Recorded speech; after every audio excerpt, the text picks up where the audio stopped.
Uh, the first thing I draw lines like mountain and lake and suns. Second thing, I color the mountain and lake, see the color, the background. I inspired mountain because it's from nature. I used watercolors and crayons, A5 paper.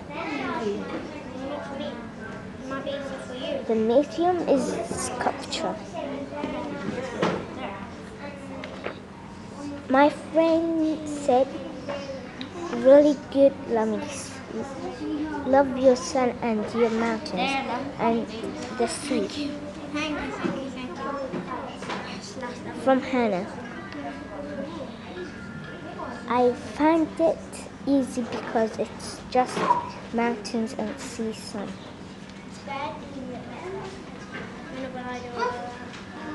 I will do maybe African art.